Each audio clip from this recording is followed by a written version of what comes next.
Hi, this is Dr. Craig Mortensen, and I'm going to be talking a little bit about thyroid issues today. Here's me, some pictures of my beautiful family, and I just put these up just so you can kind of get an idea of who it is you're talking to, or talking to you. So thyroid dysfunction, one of the most common issues that we see in my office here, and there's a lot of different symptoms that you can get from thyroid dysfunction.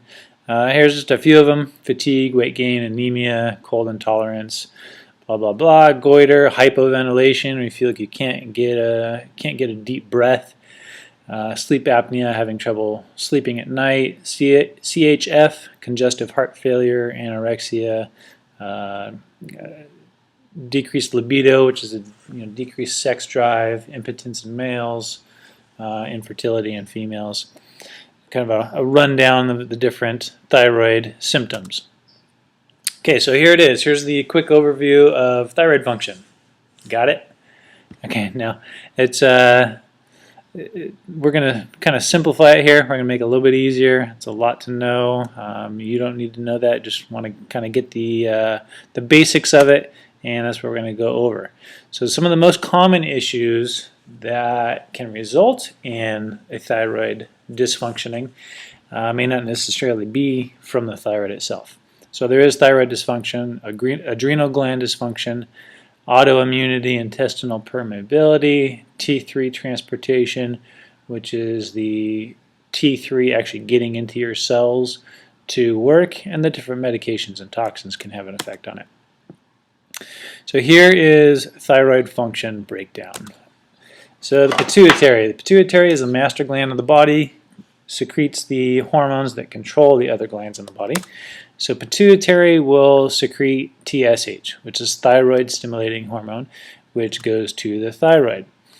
And based on how much TSH is produced, that is supposed to control how much thyroid hormone the thyroid makes.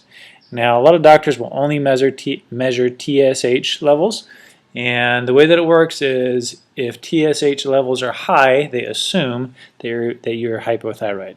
If your TSH is low, they assume you're hyperthyroid. Now, this is only an implied measure of thyroid function. It doesn't necessarily mean this is what your thyroid is doing. To get a true measure of what your TSH is, because it fluctuates so much, you got to get a reading of approximately 100 times to get a true average of whatever your TSH really is. So not a really good way to measure it. So your thyroid produces T4. T4 is the storage or inactive thyroid hormone circulating in your body. Again, a lot of doctors will measure only T4 levels, and they think that's going to give you an indication of how well your thyroid is functioning. Not necessarily the case. And so T4, as it's circulating through the body, will be converted to one of two ways, or both ways. That is T3 and reverse T3. So T3 on the left is the active form of thyroid in your body. Reverse T3 is inactive. T3 is 4 to 5 times more active than the reverse T3. And these compete. They're fighting for the same receptors on your cells. And so we want more of the T3 in relation to the reverse T3. Generally, not all the time, but we don't want hyperthyroid either. But you got to make sure your levels are right, and we want the T3. The T3, as it's circulating through your body, will get absorbed into the cells, and that's where you have the effects. Without enough is when you'll start getting all the symptoms. Now, there's a lot of different nutrients that are involved in the production of all these different hormones, thyroid-stimulating hormones, and the transportation. So one of the most common areas is this T4 production. And iodine, iron, and HCl, or gastric acid, is involved in T4 production,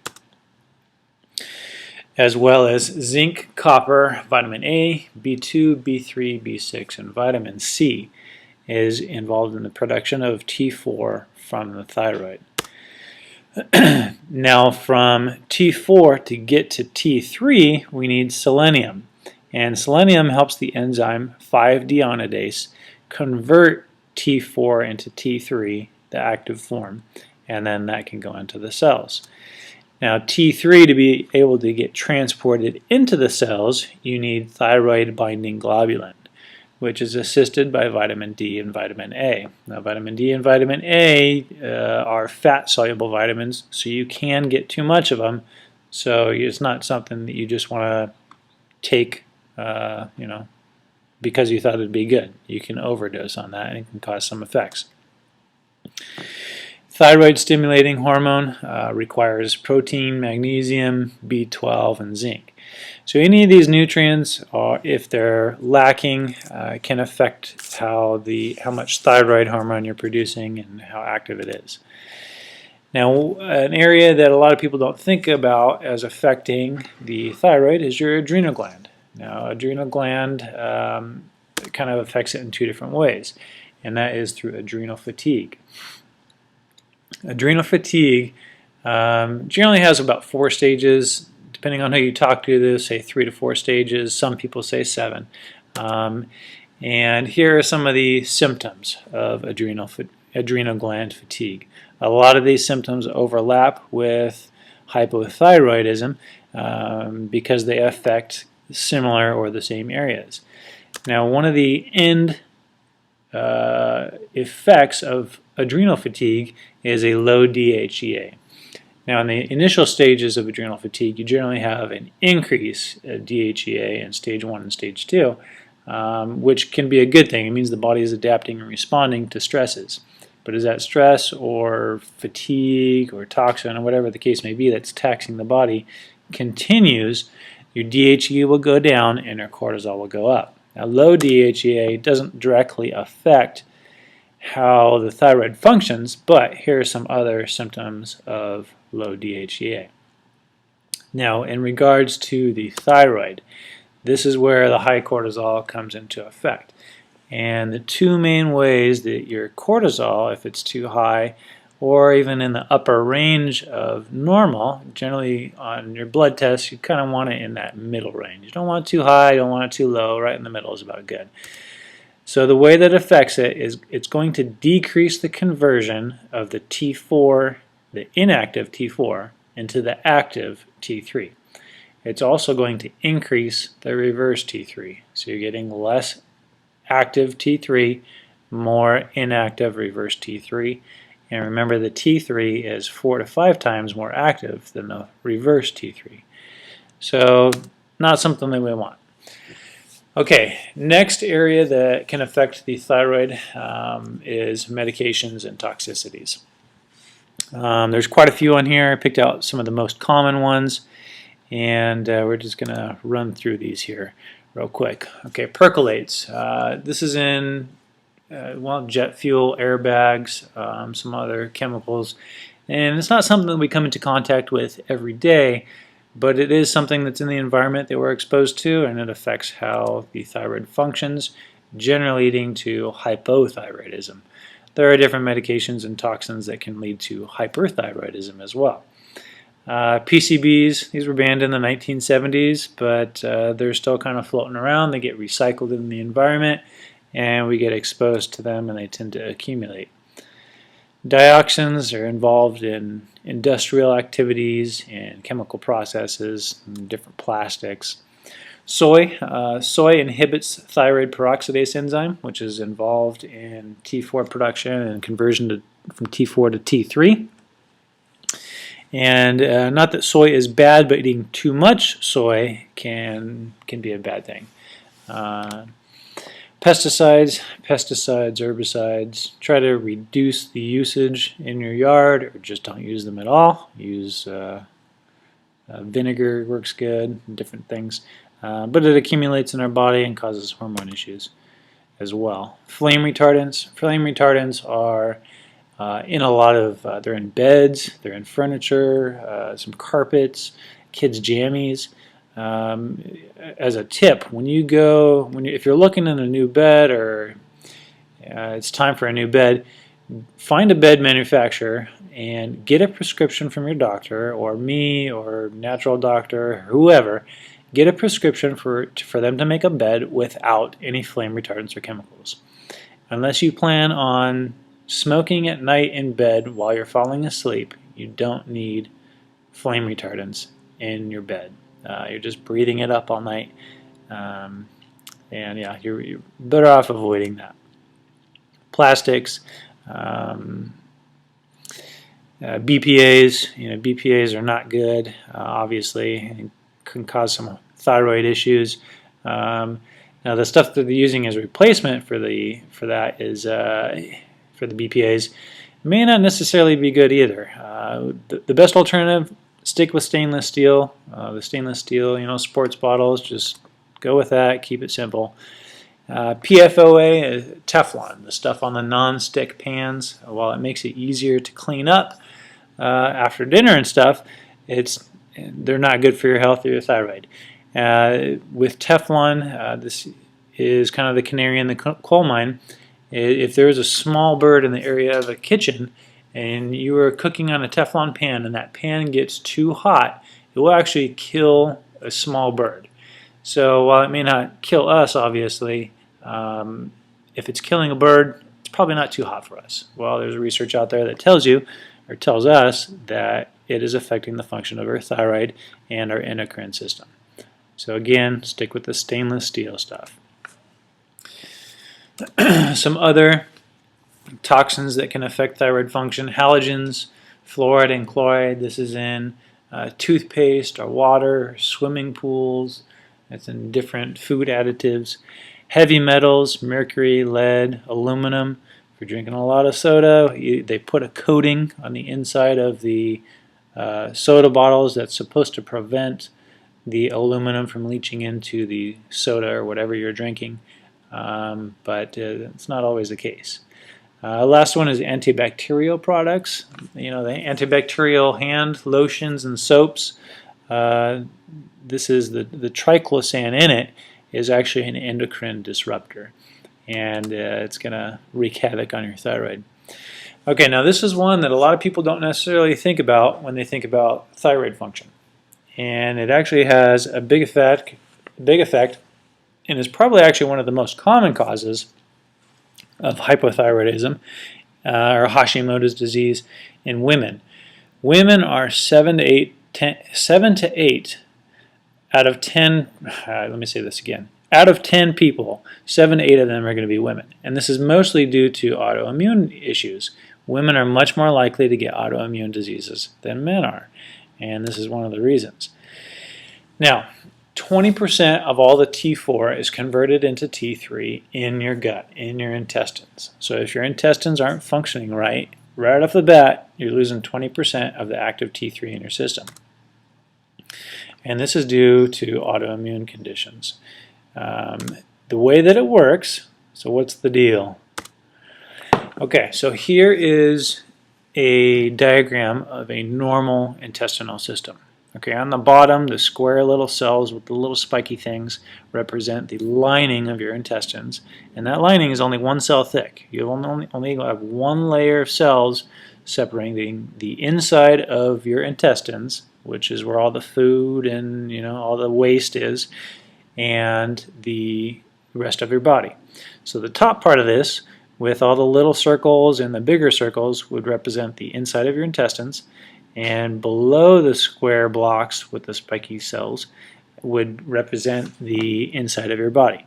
Now, so this is a normal one. You can see the spaces in between the cells on the bottom are very tight. There's pretty much no spaces. So what happens is it only lets the nutrients and the good stuff get into your system.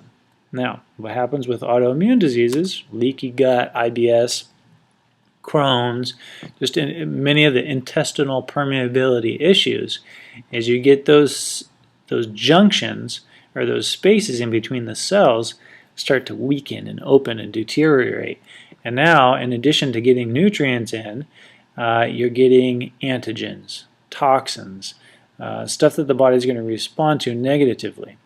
Now, when you get those antigens being absorbed into the body, you're going to have a dysfunctional immune response, which will lead to autoimmune diseases. Now, when you have an autoimmune disease, one of the first areas that's going to be affected are the most sensitive. Well, the thyroid is one of the most sensitive glands or tissues in the body, and that's where you're going to get it.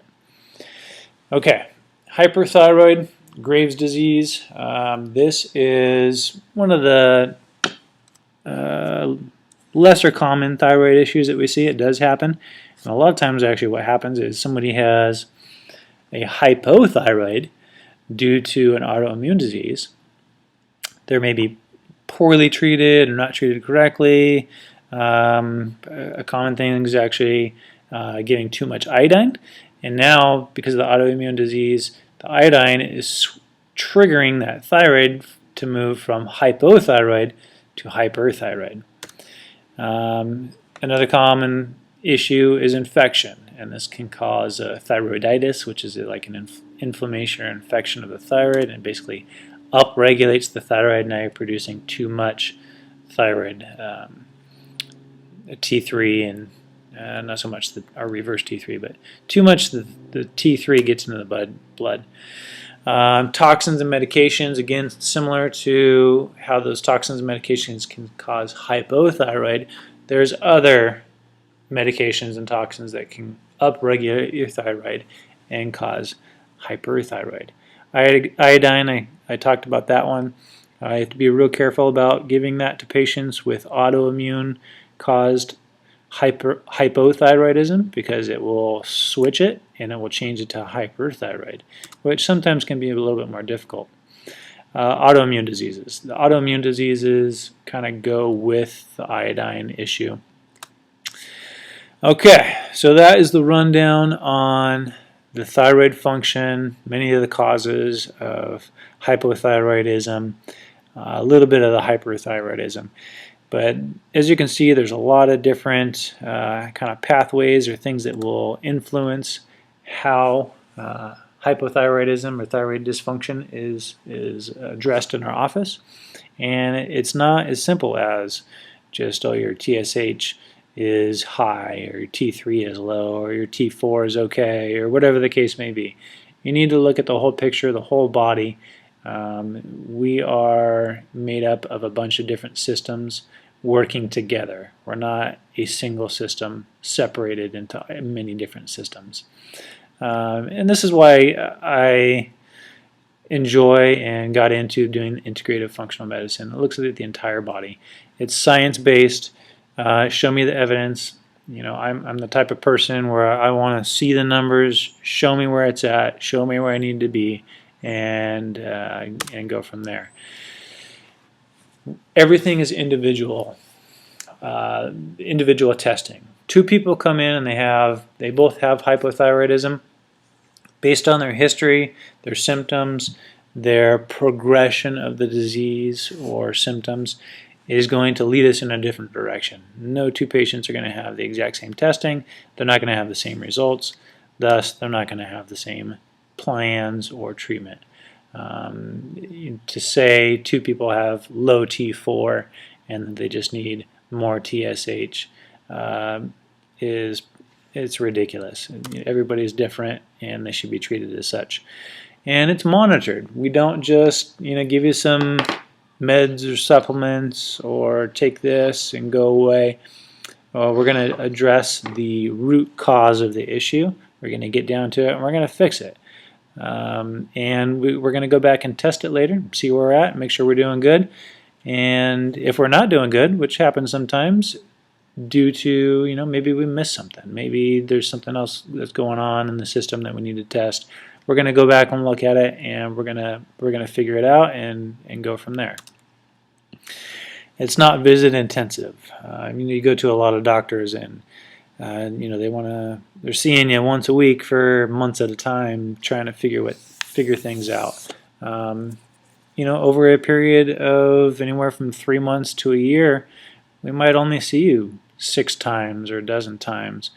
Much of it is, we're going to get you on a plan. You're going to go home. You're going to do that plan for a while. You're going to work it. Then you're going to come in. We're going to check you out, see how you're doing. We're going to monitor you and see where we're at, and then see where we need to go from there. It's nice that way, and it's truly integrative. We're not saying all medications are bad. We're not saying that all supplements are good.